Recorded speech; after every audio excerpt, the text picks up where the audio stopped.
that on there. Go.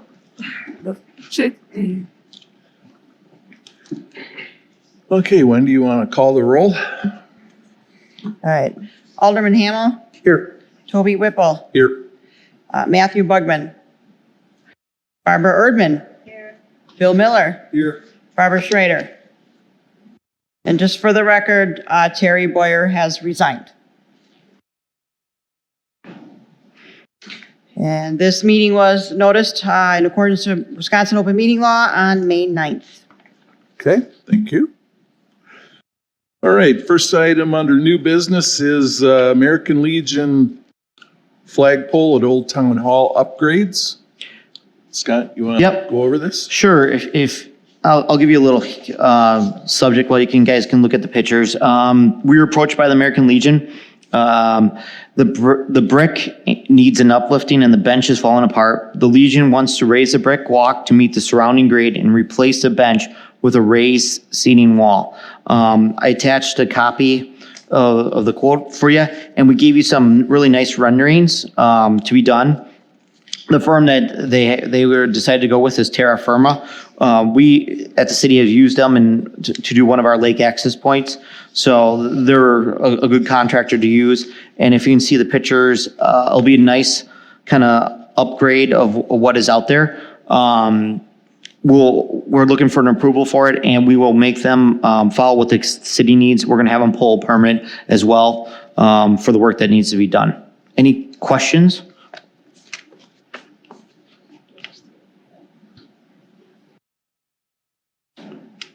Hearing none, would someone like to make a motion to approve? I'll make a motion to approve. Second. Any discussion? Hearing none, all those in favor signify by saying aye. Aye. Aye. Second. Aye.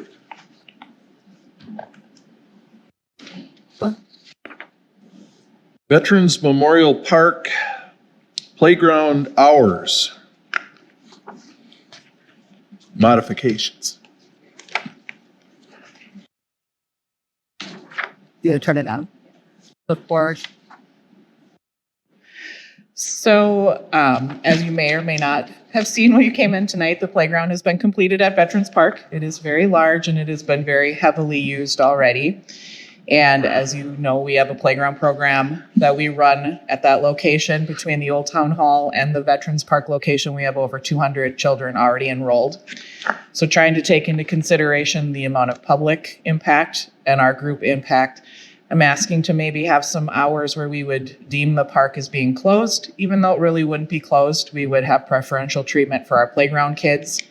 Just putting up signage maybe more or less to discourage people to come during that time so that our groups of playground kids can participate without overrunning everybody else on the park. Okay. Any discussion? The signage, yeah, what would it say? You just would say I would word it to say playground will be used by our playground camp kids between 9:30 to 10:30 and then 2 to 3, just so people know there'd be a large group of children there. A lot of people come in and see the kids and they jump in the middle of it anyways. That was normal. Now we're seeing hundreds of kids out there on it already. If we bring in our playground kids, it will be overwhelming and hard for us to manage. So we want to make sure we're respecting the public's use as well as the people who have paid to be part of our program. You wouldn't be prohibiting any of the public kids coming in between certain times when the playground is open though, correct? Yeah. If somebody's there and they want to play, we're not going to kick them out. They can still go ahead and play. We just kind of want to give people an advance notice that you might not want to come during this time because we will have a lot of playground kids. We're not going to be on the playground outside of that, which is going to be hard enough keeping all of the kids off it as it is because they'll see it.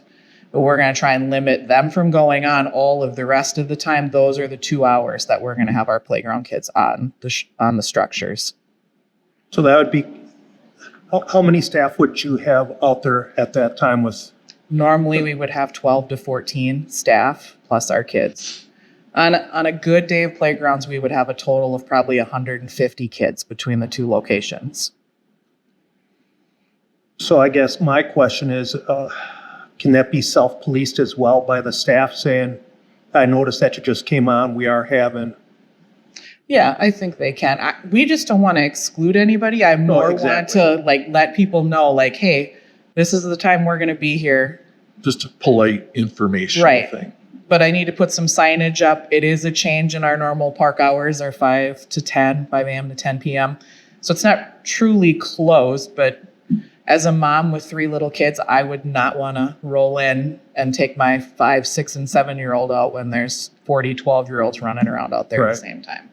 So it's more information than barring somebody from coming during that time. And if somebody wants to be there, they can stay. They just have to understand it's going to be mass chaos Right. during that time. Any other discussion? Motion to approve? move to approve. Second? Okay. All in favor signify by saying aye. Aye. Opposed? It's approved. Thank Thanks, Tammy.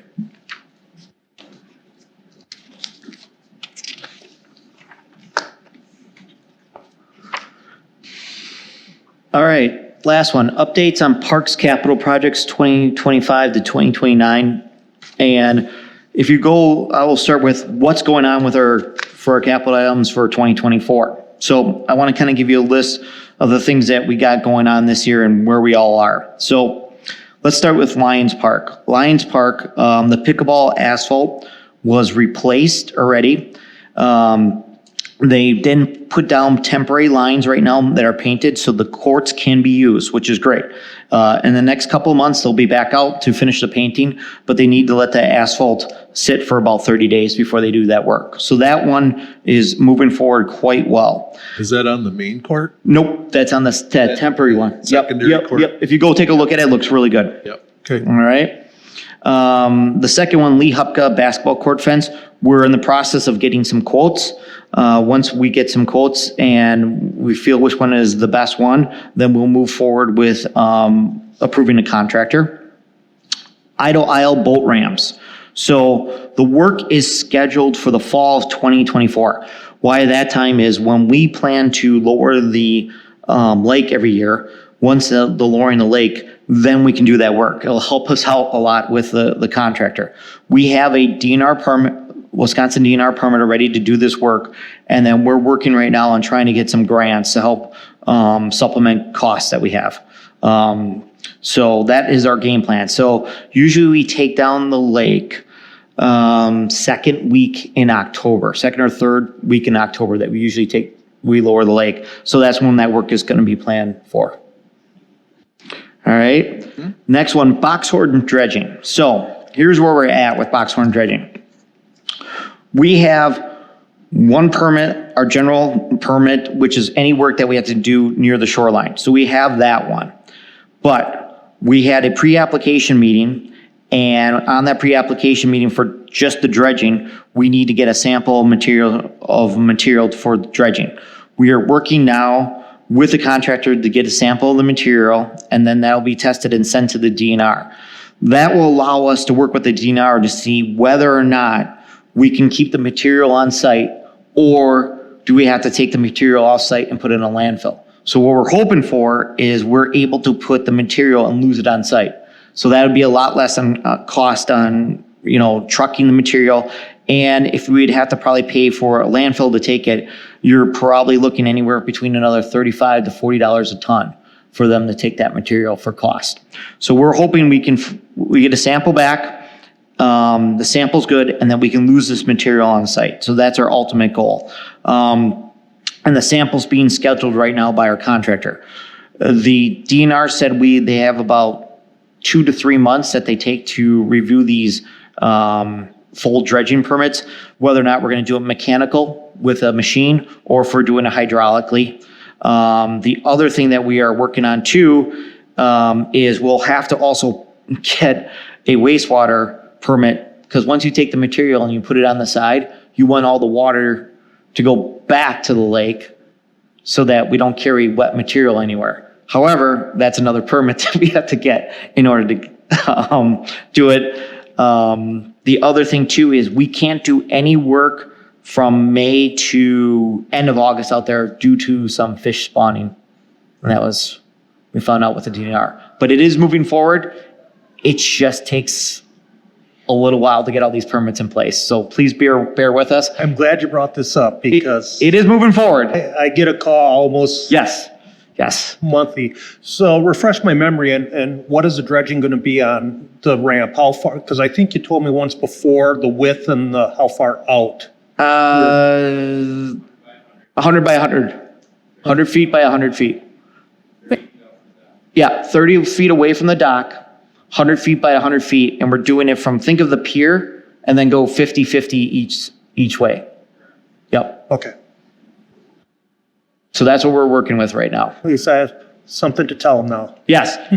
Yeah, Adam's been on a lot of calls with me with the DNR, and I think it's his eyes have been opened by how this process is and pulling a permit. It just takes a little bit, so, but we're moving forward actually pretty good. So we should be all set up, and we can't even do any work till after August anyways. Right. So,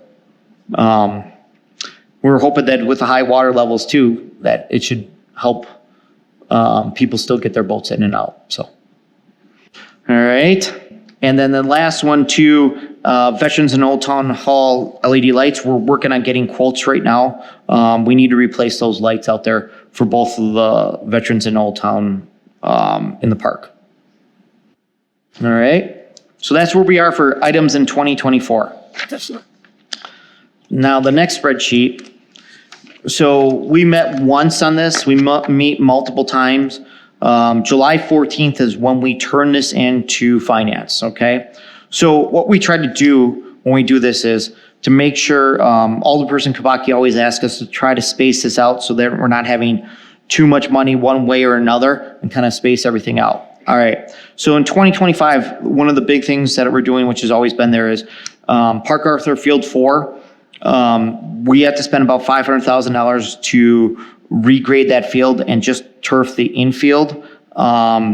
We have a donation to the city for about $400,000. So that work has definitely need to get done by next year. And that is the request. Also, it's because the person who's donating the money wants that work to be done. We will take that park offline, that field offline all of next year in 2025. So we're not going to try to play any baseball games on it. We have Hornfield as a backup, but there'll be no use on Field 4 all in 2025. This will allow us to get all the work done and then grow all the grass that is needed in the outfield so that when 2026 hits, we're ready to go. Just to let everyone know. And then kind of the next big one going down, 2025 Lake Dunoon boat launch. Very similar process that we're going through with Boxhorn. But if you've been out there, it's very narrow. The sides of cattails are creeping in. We're gonna have to figure out a couple things to do. So we're already beginning that process, just to let you know, for looking at pulling permits and what we need to do in gathering information. Then the last one, right now, we got pushed to Moreland Park Pavilion with bathrooms and water sewer hookup. That was pushed to 2025. That is where it sits in 2025. Please remember, this could always be shifted around by council based off of funding, but those are where they're setting up for 2025. Any questions on 2025 before I get to some other ones in the next couple of years that I think, just to make sure you're aware of? Nope, guess not. Okay. 2026, some of the things, the highlight that we're going to have to see, the two big items, or one major item out there is a veteran splash pad and pavilion upgrade. And why I say the pavilion upgrade is if you do a splash pad, and we're just getting quotes, is we have to have somewhere for mechanicals in there. And if we have somewhere, we need a place for mechanicals in order to take care of the splash pad. So we're going to have to do some upgrading of that pavilion to put the mechanicals. Again, I wanted to make sure that we have enough cost. That cost will be redefined as we start going through the process. We got our first kind of quote at the splash pad, and we're looking at it, and then we'll start going through it and saying, do we need this item? Do we not need this item? But the 750,000 is the high level, and then we start kind of cutting it down as we start getting the quotes more defined as we start going through the process. But why the other costs that was in there, we have to put somewhere with the mechanicals in there for the pavilion. All right. The other big one that's in 2027 is the request for the pickleball complex. So remember about it last year, they came here, they requested the pickleball complex. That came through Common Council as well. So we are looking at 16 courts. I put it on there, council can always change it. We figured it would be about $1 million to do this. The pickleball group has decided that they would raise about half of that, $500,000. They're moving pretty good with these donations, just to let everyone know. So I don't know if that will maybe move forward in 2026 by request of council, if they have the funding, or maybe we can phase it. I just want to give you a highlight that they're moving forward on the donation. And even though I put it on there, council might say, we don't even want to do this. Again, just something that we have to put in there. And then to balance things off, we moved a lot of things over to 2028, like Veterans Boardwalk. We pushed that out a little bit. We pushed Sand Hill Park, permanent bathrooms out to 85. We put also Manchester Park Pavilion by Playgrounds to 150,000. That was all items that we pushed out to 28 to kind of make room so that we're not overloading one year in 2025, 26, and 27. And then one other item in 2025 that Tammy asked me to put on way at the end, we need about $15,000 for new tables and chairs at Old Town Hall. That area, we keep using the old library stuff, but it's time just to get us tables and chairs that would be used by our kindergarten or rec program and also by the Historical Society over there. So, and these wouldn't be anything fancy. It's just more common everyday use stuff. So. Any questions for Scott? And like I said, this is our first run at it. We host internally about 2 to 3 of these before we even submit anything in July to finance. But if you guys have anything that you hear, again, I think Terry Boyer definitely brought up last year when he did it, Splash Pad, always heard of. And that's what we put that in 2026. The location, again, right by Veterans. You can see where the playground is, putting the splash pad pretty much adjacent to it. You can, as your child, sit there, watch your child play at the playground, watch your child go to the splash pad, have the pavilion right there. It's one location for everything. So that's kind of like the definite location for that. And if you're looking for anything with the Park Arthur 4, if you know where our Park Arthur complex is, we have 16 tournaments this year for out there for baseball. I was looking, there's like 3 weekends that we have open. And that's it until end of October for tournaments. So as soon as we get that field 4 done, I am sure that it's going to keep as busy as we are, or even add more tournaments.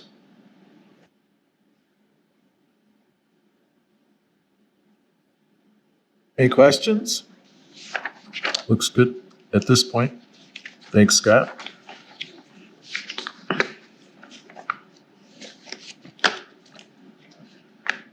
Okay, director's reports. Recreation manager's report.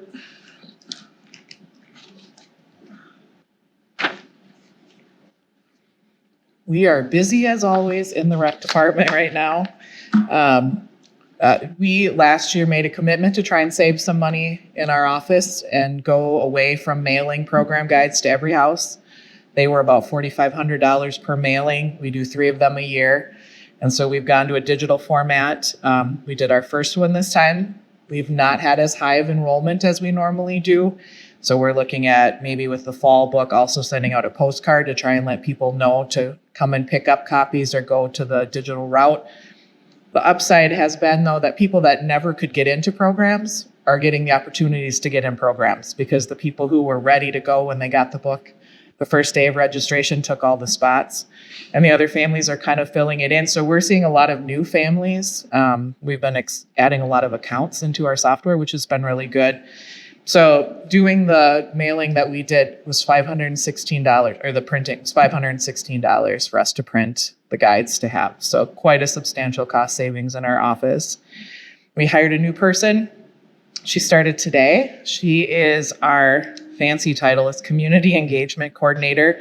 She's going to be working on programming and expanding some of the programming opportunities we have, looking at reaching more into the senior population and adding some of those things, and then enhancing our social media presence and helping us to get more notices out on programs that are coming up, highlighting instructors and things like that. We need it, but we just don't have the time to do it. Adam and I are pretty swamped just with the day-to-day operations at times, especially this time of year. So sometimes it's a last-minute thought to be like, oh, we needed to post that. We canceled that because of rain. We just didn't even have the time to do it because we're emailing people and contacting instructors. Sports is our busy thing right now. As Scott said, we have almost every weekend at Park Arthur through the end of August is tournaments, boys baseball and girls softball. And then we have a fall league that's playing there again. We have lacrosse this year on our fields, which was new. We also have boys rugby, and then we have soccer pretty much everywhere. So every field is busy 7 days a week. All the schedules come in through us, and we put them on our computer. So we're monitoring for field maintenance and weed spraying and grass cutting. So it's a pretty intensive project to stay on top of all of that. And then we hope to have the snack shack open at Idle Isle by Memorial Weekend. So we have to get product. We have a lot of returning staff, some new staff coming on. So we will again have rentals of kayaks and stand-up paddle boards. We'll be able to sell prepackaged food. We don't cook anything. It's all candies and cookies, ice cream type stuff, sodas. We rent equipment. We also have the big giant Connect 4 games and the big Jenga games that people could rent when they're there. And then we also sell like the parking passes and the boat launch passes to help the customers from having to come into City Hall. Those are kind of the big things we have going on right now. And playgrounds are full with a long waiting list. I think we have 17 kids on the wait list at Old Town Hall and 4 or 5 on the wait list at Betts. So 90 kids enrolled, kids on a waiting list, and then 10 kids in each of our weekly options. So we are at max capacity for playgrounds for sure. Did you get much feedback about the not printing the book? No, I'm just curious. not really. I don't think people realize that the people who get it and look for it called and then came in and picked up copies. We printed 1,500 copies. They're actually a higher quality paper, a little more sturdy. We were already pretty heavy on the digital side. A lot of people like that, and we have it so they can actually flip through the book and then click on the class, and it takes them right to our registration software. So it's just getting people educated to not look for it. I think they saw it come in the mail, and then they went to the online version. Now it's just letting them know that, hey, it's there. It's all online. Yeah, you got to go get it. So there are certain things through the school district we can publish. Our guide is not one of them. So that is usually like our biggest notification. We can get them to send a specific class, but they won't list all of our classes. So we need to figure out how we can get a bigger word out into the community. Okay, any questions for Tammy? Hey, fully staffed this year? For our programs, we could use maybe a park ranger. I could use some more boy staff, male staff at the playground program.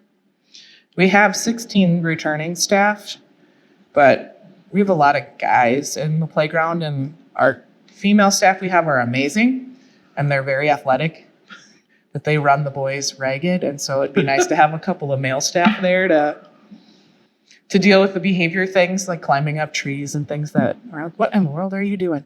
So, but yeah. Do you want to work? You sure? Do you want to hang outside with kids all day long? And push everybody on the swing for 20 minutes solid? Come on. It's like a workout. Thanks, Tammy. Conservation Coordinators Report. Mr. Zager. Can I take this? Can I take this on? guess. I can't. I gotta read my You gotta writing. walk I around can't. and talk? I can't read that. I need some corrective eyewear. So anyway, oh yeah, this past winter, we did major work over at Bloom Park in the oak woodlands over there. Those woodlands are pretty amazing. There's trees there that are 200 years old. It just needs a little stewardship and get it into shape. A lot of buckthorn that we removed. We had contracted work doing a lot of it as well. It certainly started to come around. We burned most of those woodlands this past year. So that leads into the second point. We did burning between last fall and this spring. We burned the most ever, most of our sites. And they're fire-dependent plant communities, need the fire, and they really respond well. You mentioned Park Arthur. The prairie out there is really beautiful after you burn, especially, and we've burned it now 2 years in a row. Take a look at that place in anywhere, starting now, June, July. Just outstanding color from all the wildflowers that are blooming there. We're offering more outdoor recreation programming. Starting with last winter, we had the Raptor class. We had Ed Foster brought his birds in, and it was really popular. And Bill Stout presented some of the research that he's been doing in Muskego. We're offering more programs like the Conservation Land Management class. That was pretty well attended. And this summer, by the way, this is Sadie Kidd. She's my sidekick here. She does great work.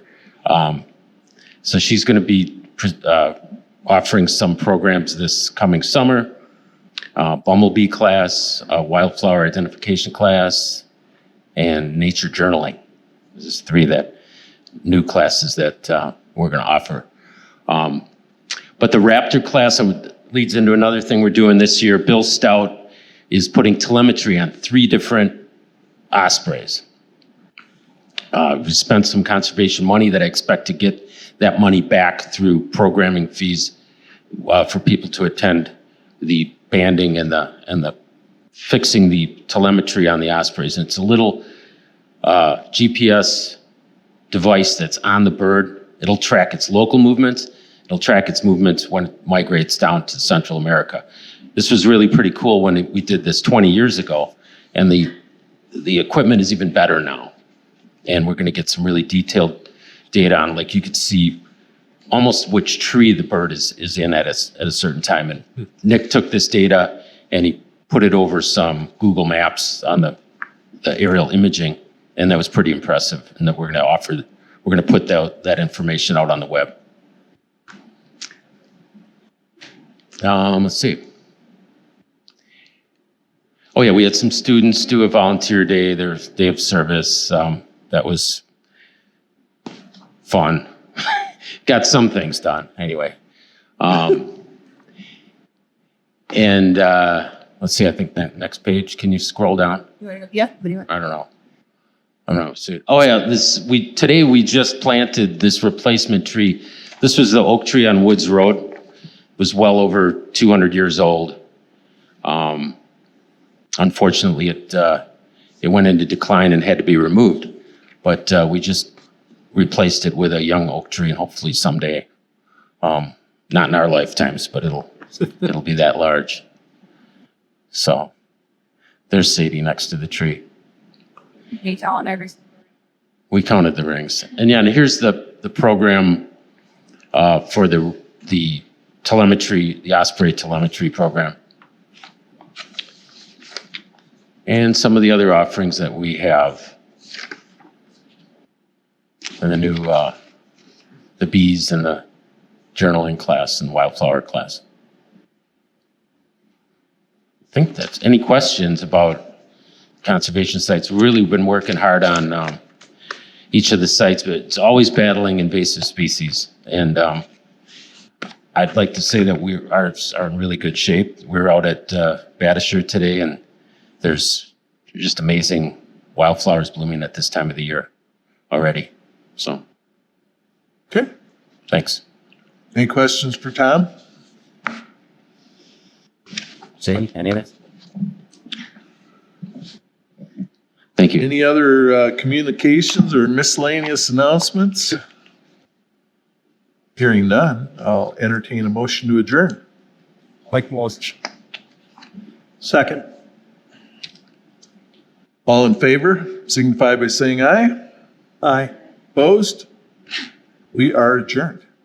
Thank you.